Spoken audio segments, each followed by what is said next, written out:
한 30% 정도 오신 거예요. 학부모님들께 30% 정도 참석하셨습니다. 오늘은 에베소서 6장 특별히 1절에서 4절에 근거하여서 보통 우리가 성경적 부모 교육이라고 많이 말을 하는데요. 조금 더 우리가 안경을 좀 큰 안경을 쓰자 해서 기독교적 부모 교육이라는 제목을 가지고 하나님의 말씀을 나누고자 합니다. 우리 화면을 따라서 오늘 본 말씀 우리 같이 봉독하겠습니다. 에베소서 6장 1절에서 4절입니다. 우리 1절부터 함께 읽겠습니다. 자녀들아 주 안에서 너희 부모에게 순종하라. 이것이 옳으니라. 내 아버지와 어머니를 공경하라. 이것은 약속이 있는 첫 계명이니 이로써 내가 잘되고 땅에서 장수하리라. 또 아비들아 너희 자녀를 노엽게 하지 말고 오직 주의 교훈과 훈계로 양육하라. 아멘. 우리 함께 영상 잠시 보시겠습니다.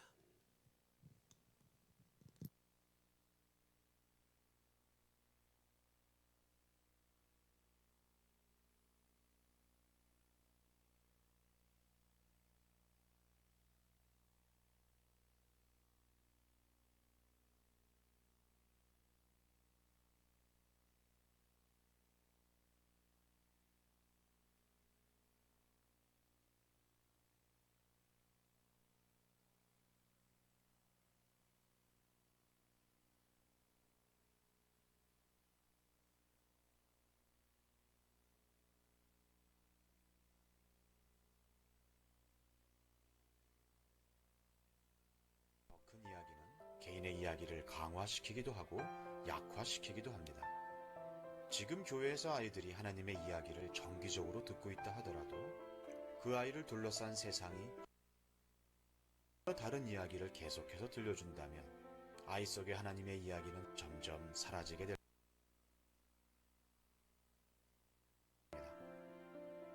사실 이러한 문제는 교회의 구조에서부터 시작됩니다. 원래 교회는 하나님의 이야기를 함께 나누는 하나의 가족 공동체였습니다. 그러나 시간이 지나면서 현대교회에는 전문화된 부서가 생겨났고 다음 세대와 부모 세대는 각자의 장소에서 따로 떨어져 예배하며 서로 다른 이야기를 듣게 되었습니다. 그리고 원래 가정은 하나님의 이야기를 가르치고 전수하는 첫 번째 신앙교육 장소였습니다. 그러나 시간이 지나면서 현대 가정의 부모들은 신앙교육에 대한 책임을 잊어버리고 그럴 수 있는 기능도 상실해버렸습니다. 결국 부모는 교회 전문가들에게 자녀의 신앙교육을 모두 맡겨버리게 되었습니다. 이제 아이들은 하나님의 이야기를 교회에서만 들을 수 있을 뿐 가정에서는 같은 하나님의 이야기를 들을 수 없게 되었습니다. 그러면 어떻게 해야 할까요? 이제 교회는 단절된 구조를 다시 커다란 하나의 통합된 구조로 바꾸어 모든 세대가 같은 하나님의 이야기를 듣고 공유할 수 있도록 해야 합니다.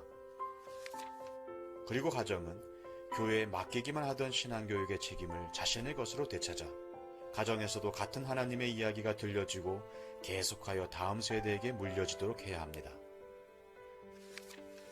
하나님이 처음 의도하신 디자인대로 가정과 교회가 함께 협력할 때 아이들 속의 이야기는 하나님의 이야기로 다시 쓰여질 것입니다. 가정과 교회가 협력하여 다음 세대의 삶 속에 하나님의 이야기를 끊임없이 이어가는 것.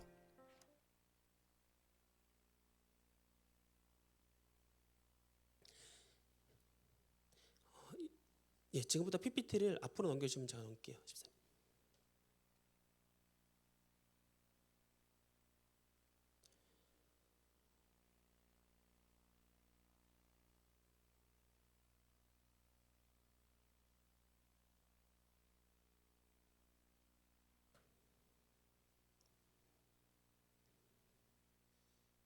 예, 처음부터 제가 할 수 있었는데 여기서는 소리가 안 나갑니다. 영상은 저기서 틀고 PPT는 여기서 해야 돼갖고 소리까지 앞으로 좀 잘 따오면 좋겠는데 연구해 보겠습니다. 자, 오늘은 이제 에베소서 6장 1절에서 4절에 근거한 기독교적 부모교육이라는 제목으로 우리 선생님들과 얘기를 좀 나누려고 하는데요. 아까 영상을 본 것처럼 이제 포스트 코로나 시대로 우리 교회가 다시 고민해야 되는 새롭게 진짜 고민을 해야 되는 시대가 당면한 거죠. 옛날 중세 시대에 팬데믹이 있었을 때가 아닌 이상 지금껏 이렇게 교회가 예배하는 것을 위협받던 사항이 없었거든요. 교회에다 그냥 부모님께서 자녀들을 위탁하면 그냥 교회 교육이 어느 정도 그냥 아주 잘 되었습니다. 여기 계신 여러분들은 그런 교회 교육을 받았죠. 주중에 교회에 갑니다. 교회 가서 선교원에서 교육을 받고 그 다음에 또 어떻게 합니까? 주말에도 교회 가서 활동을 합니다. 주일에는 아침 일찍부터 저녁까지 교회에서 이루어지는 프로그램들이 저희 자녀들을 아주 분야별로 맞도록 뭐 체육 활동에서부터 성경 공부 또 때로는 뭐 성경 시험, 성경 암송, 뭐 지적인 부분까지도 아주 많은 부분에서 교회 교육이 부모가 하지 않아도 그렇죠? 신앙 교육을 교회에서 많이 감당했던 시대가 있었죠. 그런데 오늘날 이제 코로나로 인해서 교회는 그렇죠? 예배드리는 사람들이 모일 수 없게 된 모여도 지금 현재 상황처럼 소수만 모여야 되는 상황에 놓여지게 된 거죠. 그래서 방법들을 찾습니다. 이거 보시면요, 이제 온라인 예배 드리는 상황이에요.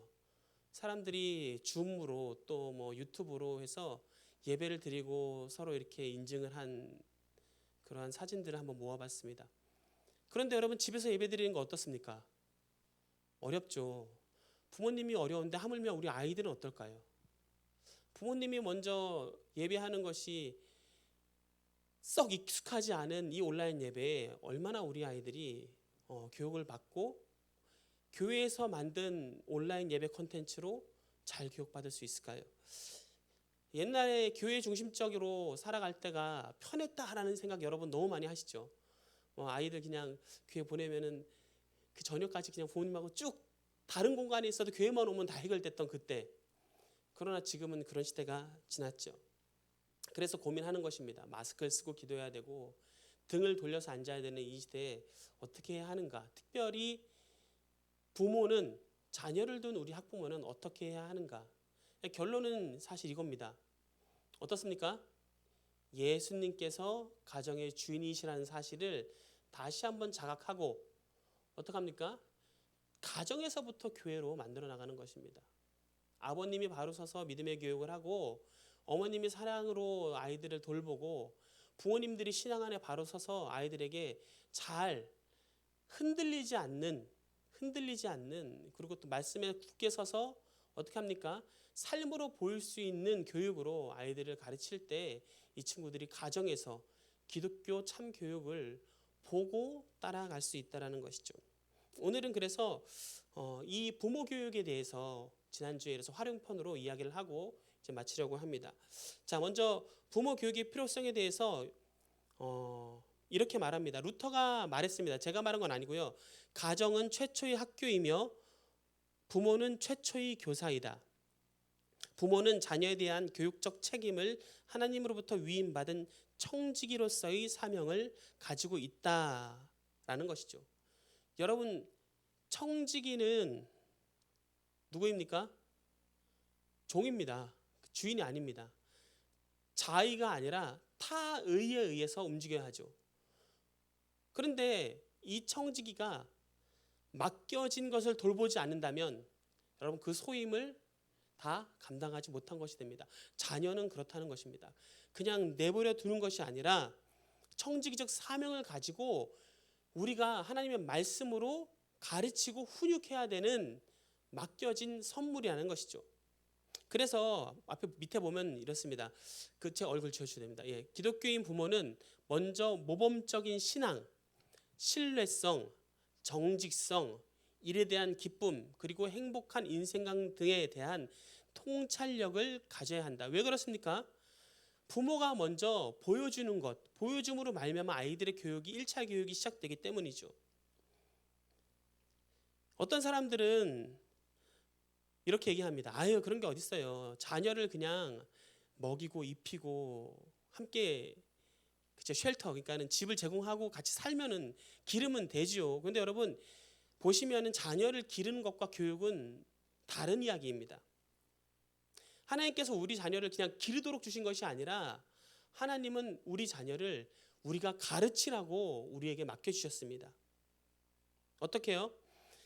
가치 기준, 선생님, 부모의 가치 기준이 하나님의 법도 안에서 뚜렷하게 만든 하나님의 법도 안에서 그 기준을 어떻게 합니까? 자녀의 연령대에 맞춰서, 그리고 자녀의 의식 세계, 그러니까 자녀의 눈높이에 맞춰서 자녀의 생각 안에 들어가서 일관성 있게 그들이 말하고 행동하는 것들을 어떻게 해요? 성경에 따라 경고하고 조절하고 용서하고 징계하는 과정을 부모가 해야 한다는 것이죠. 기독 학부모가 해야 되는 과정들이 이렇다는 것입니다. 여러분, 담임 목사님께서 연초에 여러분들을, 우리 특별히 학부모님들을 주 6일 교사로 임명했습니다.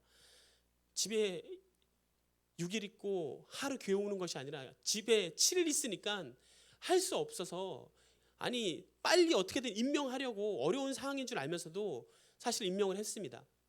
뭐 재교육을 하고 사실 세미나를 하고 이후에 계획이 있었지만 지금 상황이 상황인지라 여러분 주 6일 교사로 그렇게 임명을 했죠. 여러분 어떻습니까? 기르셨습니까? 교육하셨습니까? 훈육하셨습니까? 이 과정들을 계속 반복하셨습니까? 아니면 그냥 자라가도록 어느 정도 용인하고 묻고 지나가셨는지요? 오늘 우리가 듣게 되는 말씀을 통해서 분명히 다시 한번 우리를 돌아보고 잘 다짐하면 좋겠습니다. 자, 부모 자녀의 관계에 대해서 이제 우리가 성경적으로 좀 접근해 보려고 합니다. 욥기 1장 21절 말씀 우리 화면을 보고 같이 한번 읽겠습니다. 시작. 주신 자도 여호와요, 취하신 자도 여호와시니 여호와의 이름이 찬송을 받으실지니이다. 여러분, 자식은 부모의 소유가 아닙니다. 내가 낳았지만 10달 동안 내가 품었지만 이 자녀는 나의 소유가 아니라 하나님의 소유입니다. 하나님께서 나에게 위탁해 주신, 하나님께서 주신 선물이죠. 여러분, 이 의식이 확실히 박혀 있어야 합니다. 그래서 하나님께서 우리에게 대리해서 가르치도록 맡겨주신 이 우리의 자녀들을 여러분 가르치는 것을 등한시하는 것. 저는 여기서 가르친다는 것을 세상적인 지식을 가르치는 것을 말하는 것이 아닙니다. 하나님의 말씀으로 훈육하는 기독교적 가르침을 말합니다. 자녀 교육을, 기독교적 사관을 가지고 그렇게 자녀들을 가르치는 것을 등한시하는 부모들에 대해서 여러분 사실 약간 뜨끔하죠. 근데 칼빈이 그렇게 얘기했습니다. 뭐라고요? 등한시하는 부모는 반드시 보입니까? 제가 아주 흐리게 써놨거든요. 빨간색으로 썼다가 뜨끔할 것 같아갖고 7일을 받을 것이다.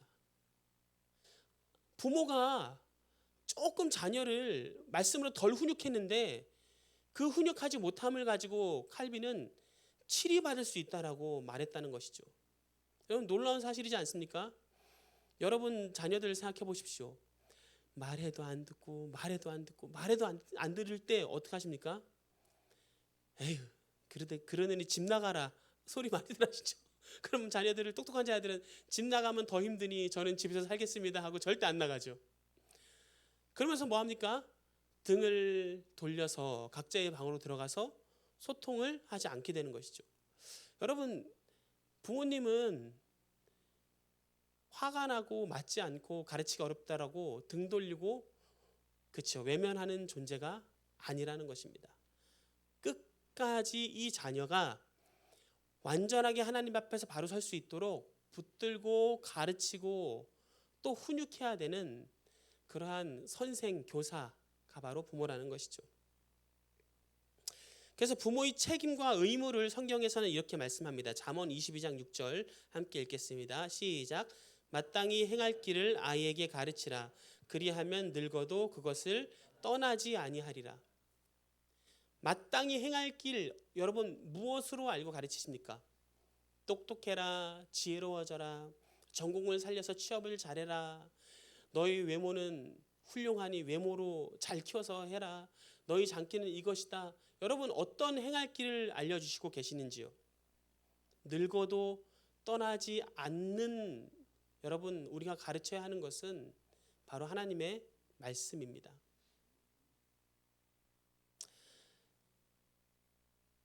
혹자가, 우리가 알고 있는 C.S. 루이스가 이렇게 얘기를 했더라고요. 학문은 더 고상하게 세상에서 악행을 하도록 가르치는 것과 같다. 여기서 전제는 뭐냐면요, 기독교적 가르침이 배제된 학문은 오히려 교묘하게 세상에서 더 악행을 하도록 가르치는 교사와 같다. 이 C.S. 루이스가 그렇게 얘기했습니다. 성경을 알지 않고 여러분 다른 행할 길을 알아봐야 어떻게 될까요? 그렇죠. 어떻게 하면 고상하게 더 착복할 것인가? 고상하게 더, 그렇죠, 하나님의 법을 떠나서 인간의 본성을 따라서, 그렇죠, 살아갈 것인가? 그래서 우리는 반드시 기억해야 합니다. 부모는 주의 교양과 훈계를 어디서 찾습니까? 성경에서 찾아야 합니다. 그래서 자녀들에게 여호와의 영예와 그 능력과 기이한 사적을 전하여, 잘 들으십시오, 그 자녀는 또 그 자손에게 전해야 하며 주의 법도를 가르치도록 하는 것이 하나님께서 부모에게 명하신 자녀를 위한 부모의 책임이며 또한 의무인 것이다. 할머니는 그러면요 몇 대를 생각해야 돼요? 2대까지 생각해야 되는 거예요. 자녀와 자녀의 자녀까지도 복음이 흘러갈 수 있도록 하는 가르침. 여러분 손자가 생기시거든 자녀만큼이나 손자에게 신앙적 관심을 보이시기를 간절히 바랍니다.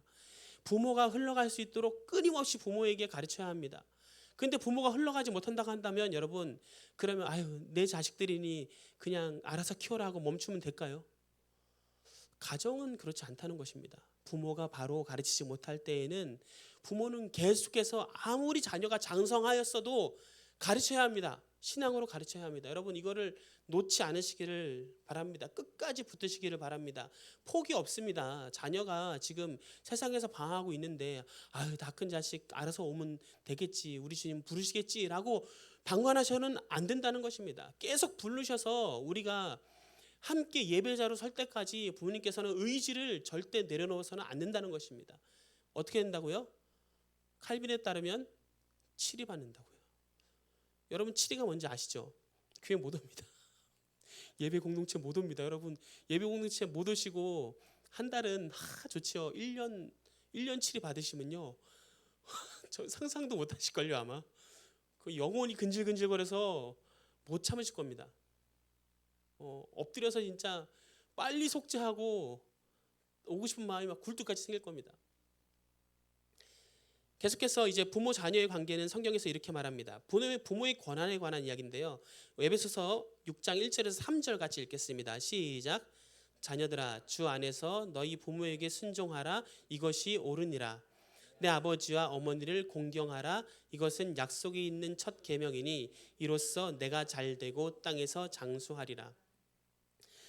부모의 권한에 대해서 얘기할 때 여러분 이것은 같은 말로 순종 교육입니다. 하나님을 아는 것과 여러분 하나님께 순종하는 것은 비례할까요? 반비례할까요? 원래 비례해야 됩니다.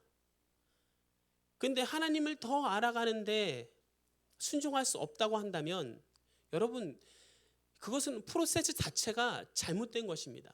머리만 커졌던가 진실로 받아들이지 못하고 있는 것이죠. 사실 자녀들에 대해서 우리 부모님들은요 성경적인 권한을 위임받았다는 것을 좀 아시고 더 좀 힘이 있다는 것을 기억하셨으면 좋겠습니다. 보통의 부모님들은 그렇죠. 아이들을 훈육할 때 좀 큰 소리 치면 안 되고 다그치면 안 되고 말씀으로 가르친다고 해도 세상 방법으로 따지면요 아주 아이가 들을 수 있는 만큼만 싹 해야 되고 그렇게 얘기할 수 있을런지 모릅니다. 방법적인 눈에서는 얼마든지 지혜를 찾아갈 수 있죠. 그런데 부모가 하나 잊지 않아야 되는 것은 무엇이냐면요 세상에서 말할 때 부모와 자식이 동등하다라는 것 전제보다는 부모는 자식으로부터 뭐예요? 존경받을 권리라기보다는 여러분 당연히 그럴 존재로 하나님께서 두셨다는 것을 먼저 우리가 알아야 된다는 것입니다. 그래서 자녀가 우리에게 순종해야 된다는 것을요, 그냥 해주면 좋지가 아니라 순종해야 한다라고 가르쳐야 한다는 것입니다. 부모의 말에 자녀들이 경청해야 한다는 것이죠. 자녀는 반드시 부모님을 공경해야 합니다. 성경의 법에 따르면 자녀를 공경하는 자들이 바로 이 첫 계명에 따라서 땅에서 잘되고 장수한다고 성경은 약속하고 있습니다.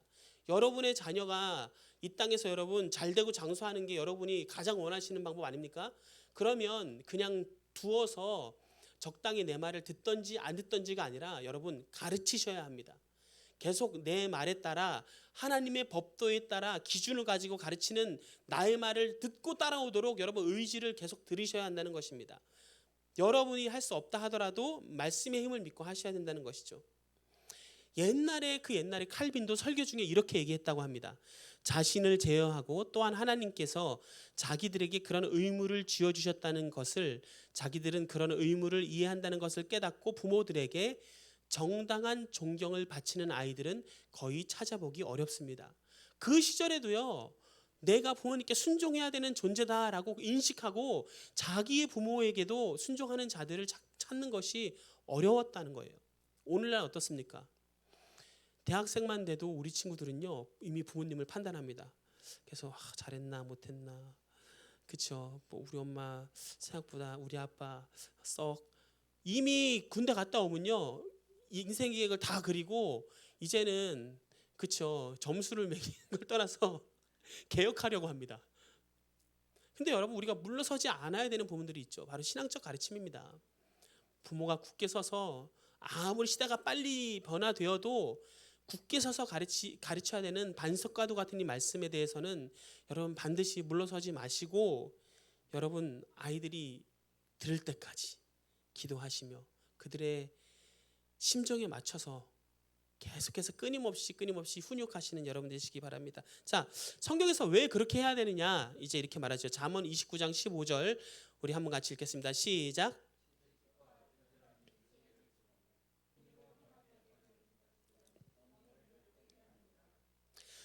여러분, 우리의 본성 어떻습니까? 아름답습니까? 선합니까? 우리의 본성은, 제가 설교 때 자주 얘기하는 건데, 우리의 본성은 어떻습니까? 어둡습니다. 어두움이란 빛이 없습니다. 그래서 이 어두움에는요, 빛이 들어와야지만이 밝아집니다. 우리가 어두운데, 그렇죠? 근데 우리가 어두운데 어떻게 자녀를 가르칠까요? 이건 뒤에 제가 말씀드릴게요. 근데 먼저 자녀에 대해서 얘기하자면, 자녀가 어둡다는 거예요. 그 어두운 자녀들, 원래부터 어둡게 태어난 이 자녀들 어떻게 해야 됩니까? 부모들이 가르쳐야 된다는 것이죠.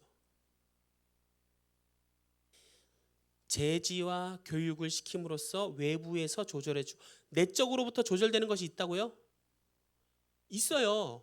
어떤 기질이나 성품이나 어느 정도 있습니다. 그러나 이것이요, 완벽하게 어두움을 물리칠 수는 없다는 것입니다. 왜냐하면 죄 문제만큼은 스스로 인간이 해결할 수 없기 때문이죠.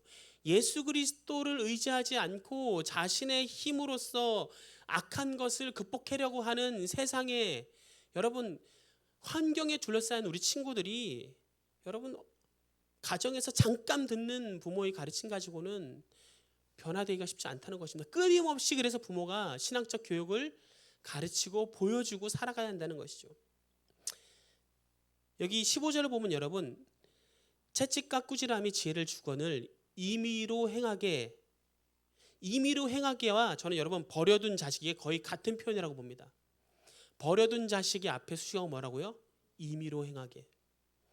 성경으로 가르치지 않은 자식은 어떤 자식이라고요? 버려둔 자식과도 같아요. 그 자식이 결국 어떻게 합니까? 부모를 욕되게 합니다. 잘 배워도 부모님한테 면류관을 씌워드는 것이 쉽지 않은데, 그렇죠? 성경의 가르침이 아닌 세속의 가르침으로 물들었을 때 여러분 그 죄악의 결과가 얼마나 크게 돌아올까요? 여러분 반드시 기억하셔야 됩니다. 그래서 부모님들께서는 의지를 다시 한번 가지시고 끝까지 가르치리라. 끝까지 내가 먼저 성경적 기준에 맞춰 살리라. 그리고 나는 말하겠다라는 의지를 들이시기 바랍니다. 자, 자녀의 의무입니다. 출애굽기 20장 12절 같이 읽겠습니다. 시작.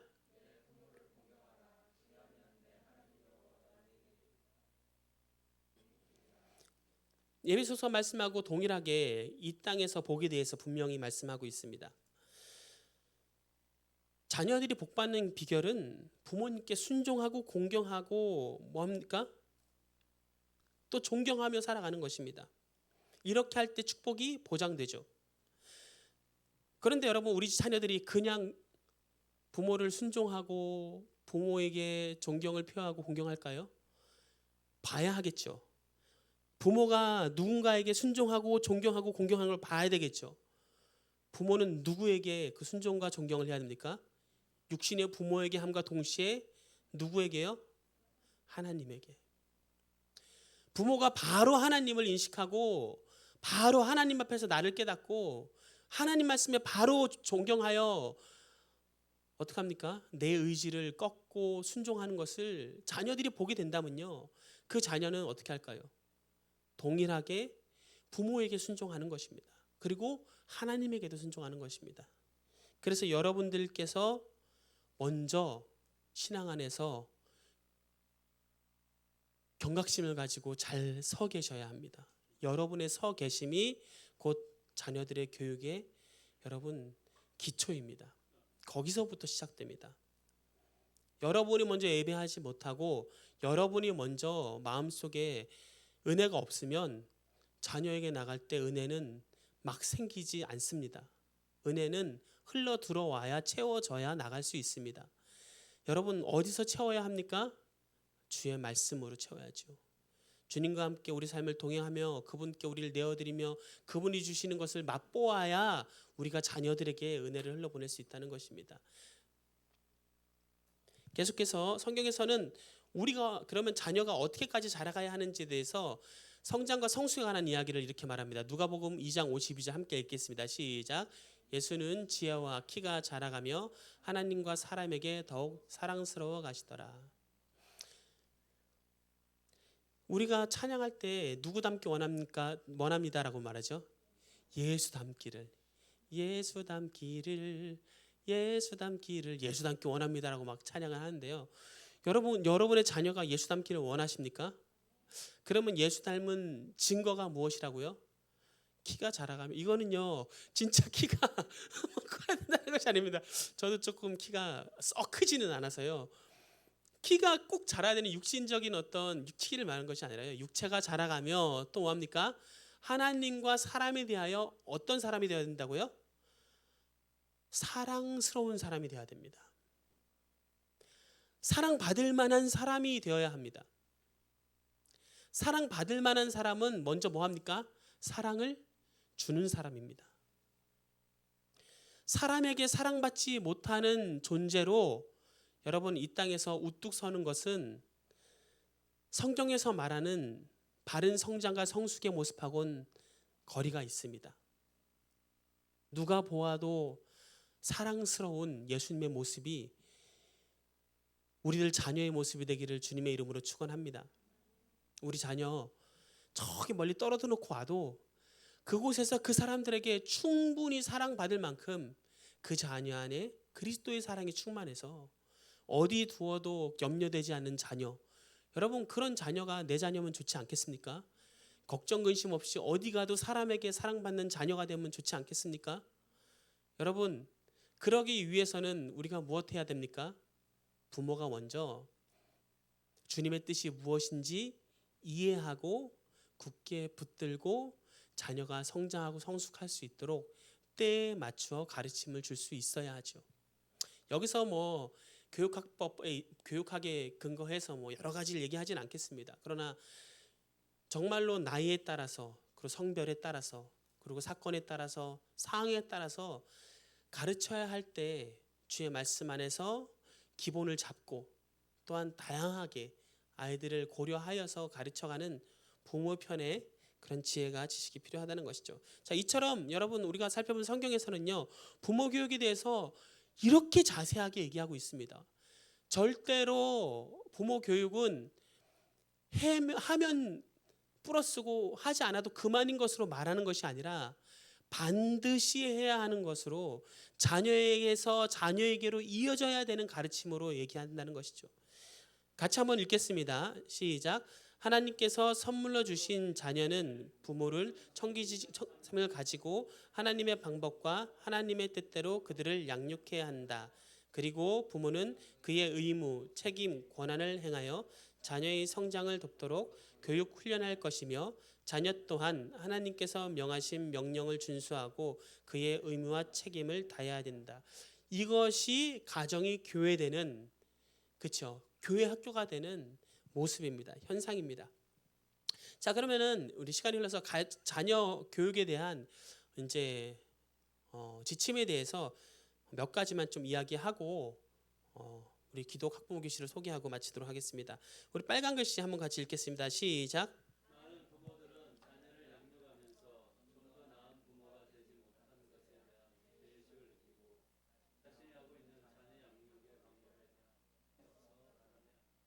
여러분 비슷하게 느끼지 않으십니까?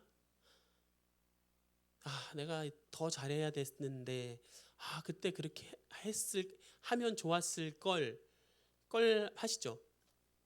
그리고 앞으로도 지금 이게 맞는가라는 확신이 잘 서지 않으신다면 여러분 잘 오셨습니다. 이거 무슨 멘트입니까? 잘 오셨습니다. 잘 들으실 겁니다. 이제 여러분, 부모는요 나를 확신하는 것이 아니라요 하나님의 뜻을 확신하면 됩니다. 말씀을 확신하면 됩니다. 그래서 여러분들께서는 부모가 먼저, 우리 학부모님들은요 내가 하나님의 말씀에 확신을 가지기 위해서 우리가 말씀 안에 교육당해야 합니다. 말씀 안에 우리가 먼저 설득당해야 합니다. 그게 바로 우리 하나교회에서 이번에 제1기로 시작하는 기독 학부모 교실이죠. 8주간의 과정을 통해서 말씀을 나눕니다. 그리고 자녀 교육과 또한 세관적인 부분들, 그리고 부모님들이 훈육해야 되는 방법들에 대해서 같이 공부하고 이야기 나누고, 또 우리 가정에 있는 문제들을 공론화시켜서 그 문제를 어떻게 해결할지를 같이 기도하며 성경적 방법을 모색하는 시간을 가져보려고 합니다. 여러분, 그런데 이렇게 시작할 때 있어서 이제 방법론 쪽으로 우리가 몇 가지, 한 8가지만 짧게 이야기하고 이야기하는데, 첫 번째 뭐냐면요, 훌륭한 자녀 교육은 초대에 말씀드린 것처럼 완전을 요구하지 않는다는 것이죠. 여러분, 완전하지 않아도 부모는 성공적인 부모가 될 수 있습니다. 왜 그렇습니까? 성공적인 가르침은 제시되어 있기 때문이죠. 누구에게로부터? 말씀으로부터, 그리스도로부터 이미 여러분 완전한 가르침이 흘러나왔습니다. 그래서 그것을 가지고 우리는 뭡니까? 그것에 의거하여 나가면 됩니다. 그리고 우리가 알고 있는 바, 여러분 가르침은요 완전해서 가르치는 것이 아니죠. 마찬가지로 우리의 믿음도 우리가 완전하지 못하다는 우리의 신앙적인 모습까지도 여러분 100%가 아닌, 계속해서 하나님 말씀 가운데 서로를 용납하고 사랑하려고 하는 과정을 통해서 성숙해 나가는 것이지, 완벽한 교사로서 완벽한 가르침, 이것을 하라고 말하고 있는 것은 아니라는 것이죠. 아무리 말씀 듣고 아무리 여러분 여기서 깨져도 집에 가면은 가는 길에 싸웁니다. 가다가 싸웁니다. 저는 주로 이제 운전하다가 많이 잔소리를 듣습니다. 분명 내 눈에는 노란불이었는데 빨간불이 좀 빨리 바뀌기도 하고요. 분명 브레이크를 천천히 밟았는데, 그렇죠, 급브레이크 밟기도 하고 하여튼 그렇습니다. 여러분, 우리의 죄성은요 완벽함이라는 게 없어요. 그래서 부모가 완벽한 교사가 내가 완벽한 모습이어서 되는 것이 아니란 것을 애초에 깨달으시고요. 나는 모자란데 나도 믿음에 서서 조금씩 성숙해 가는 것이고, 그 안에 성숙을 또 나도 우리 자녀와 함께 걸어가도록 가르치는 것으로 생각하면 된다는 것이죠. 그래서 여러분 보면 부모의 능력은 한계가 있죠. 아까 전에 읽었던 잠언 22장 6절 말씀 보면 마땅히 행할 것을 가르치시면 됩니다. 부모님이 가르침이 부족하다면 여러분 성경을 가르치십시오. 예전에 제가 잘못할 때마다 집안에서 저희 어머니께서 저를 훈육하는 방법 중에 하나가 잠언을 일독하는 것이었습니다. 뭔가 잘못하고 오면 잠언 일독하면 이제 무장 해제. 잠언을 제가 그래서 1분에 한 장씩 읽는 기술을 쉽게 터득했어요. 제 기억으로는 뭐 수백 번 읽고 끝난 것 같아요. 제가 세다가 이제 하도 자주 혼나니까요. 뭐 일주일에 한 수번씩 읽었던 것 같아요. 어쩔 때는 방학 때 같은 때 뭐 맨날 약속 안 지키고 밤에 늦게 12시에 들어오고 막 그럴 때 갔다 오면 성경 읽고 자고 그러면 읽으면 되니까 또 그 다음 날 또 읽고 또 읽고. 근데 여러분 그 성경 말씀 가운데 저는 이 말씀이 기억이 납니다. 아이의 마음에는 미련한 것이 얽혔으니 징계하는 채찍이 이를 멀리하리라. 그래서 부모님께서 너는 아직은 지혜롭지 못하니까 훈육을 받아야 돼라고 하면서 성경을 펴서 미련하다고 얘기해 주시고 가르치시고 혼내시니까 꼼짝 없었어요. 그래서 저는 제가 어릴 때 엄청 많이 혼났다고 하는데 기억이 없습니다. 왜냐하면 바른 훈육이었던 것 같아요. 그래서 막 그 훈육이 저한테 아픔이 되고요. 그 훈육이 막 싫었던 적이 없고요. 그냥 건강하게 말씀의 훈육으로 잘 자랐던 것 같아요. 공부 못해서 맞아본 적 없고요. 예배나 말씀, 사람과의 관계에 대해서 잘못했을 때는 몽둥이를 끊어가서 맞았던 것은 기억이 납니다. 뭐 이런 소리 해도 되는지 모르겠어요. 요즘에 맞았다는 얘기를. 그런데요. 그 상처가 안 됐어요. 왜냐하면 말씀으로요. 나도 완벽하지 못하지만 너는 꼭 이렇게 가르침을 받아야 돼라고 얘기하니까 꼼짝 없더라고요. 그게 말씀의 권위였던 것 같아요. 저도 엄청 생각이 제멋대로 하는 사람인데도 꼼짝 못했던 거 보면은 말씀은요, 여러분 정말 힘이 있습니다. 우리가 말로 할 수 없는 설득할 수 없는 부분들을 성경은 합니다. 그래서 여러분 우리가 성경을 하나님의 말씀이라고 말하지 않습니까? 그래서 이걸 꼭 믿어야 합니다. 그리고 이 말씀을 얘기해야 됩니다. 이 말씀으로 가르치십시오. 여러분들의 행동은 한계가 있지만 여러분들의 영향력에는 한계가 있다 하더라도 여러분 말씀으로 가르치시기를 바랍니다. 자, 또 훌륭한 부모는요 어떻게 합니까? 훌륭한 관계를 갖습니다. 훌륭한 부모는요 일방적으로 하는 것도 아닙니다. 훌륭한 부모는 따뜻하고 정직하고 애정이 넘치는 인간관계를 자녀와 맺습니다. 일방적으로 하지 않는다는 것이죠. 그리고 이것은 여러분 징계를 하지 않고 때로는 막 무조건 용납한다는 것을 말하는 것도 아닙니다. 따뜻함과 정직과 애정이 여러분 징계와 반대되는 것이 아니란 것입니다. 사랑으로 징계할 수 있죠. 정직이 없는 곳에 정직함을 가르칠 수 있어야 한다는 것입니다. 정말로 아파하는 마음으로 애정을 가지고 자녀에게 양육할 수 있다는 것이죠. 자, 우리 네 번째부터 좀 빨리 넘어가겠습니다. 넷째, 훌륭한 자녀 교육은 건강한 자아 개념을 형성시키는 것입니다. 뭐 이건 이제 교육학 방법입니다. 자녀가 여러분 자아가 건강하게 형성되지 않으면 여러분 너무 힘듭니다. 바뀌는 환경 가운데 시시때때로 다르게 자신을 만들어갈 때 여러분 얼마나 내적으로 힘든지 모릅니다. 그러나 우리가 먼저 믿음에 굳게 서서 자녀들에게 신앙적 교육을 할 때 우리 친구들은 아무리 환경이 휘몰아쳐도 바르게 굳게 서서 우리 친구들이 자아를 성경 가운데 세계관을 형성하고 나갈 수 있는 것이죠. 그리고 내가 지금 닥친 상황에서도 우리 부모님이라면 동일하게 생각할 거다라는 확신이 있다고 한다면 여러분 주저없이 친구들은 그 방법을 선택할 것입니다. 그래서 여러분들께서는 먼저 신앙 안에서 여러분들이 굳게 서셔야 합니다. 다섯째, 좋은 자녀 교육은 자기 훈련을 가져온다. 좋은 자녀 교육, 그냥 여러분 자녀 교육할 때 뭐 말하기, 듣기, 쓰기, 그 다음에 또 행동하기, 뭐 이런 모든 훈련들, 가르침들이 계속 우리가 일방적으로 주어야 되는 것이 아니라 바른 가르침을 통해서 자녀들은요 스스로 자신을 다루어 가게 된다는 것입니다. 어떻게 해요? 이 안에 성령님이 계시기 때문이죠. 이 안에 또 교사가 있기 때문입니다. 성령님께서 할 수 없는 것까지 애통해 하면서 간구하시고 그 길로 가도록 끌어가시기 때문이죠. 그래서 여러분 가장 좋은 자녀 교육은 성령님과 동행하도록 성령님이 교사되도록 딱 심어주는 것. 여러분 그것이 정말 좋은 자녀 교육이라는 생각을 해봅니다. 자, 여기서 여러분 여섯 번째 감수성 얘기하는데 여러분 감수성 뭔지 아십니까? 코미디에서 나오는 그 감수성 말고 이 감수성은 무엇일까요? 병원에서 여러분 감수성이란 단어 쓰는 거 아세요? 약품이 얼마나 신체 감수성을 가지는가 뭐 이런 얘기들을 많이 합니다. 주사를 할 때 뭐냐면은 외부로부터 자극을 받아들이는 것을 가지고 감수성이라고 얘기해요. 우리 신앙의 자녀들은요, 세상과 분리된 채 살아가는 것이 아닙니다.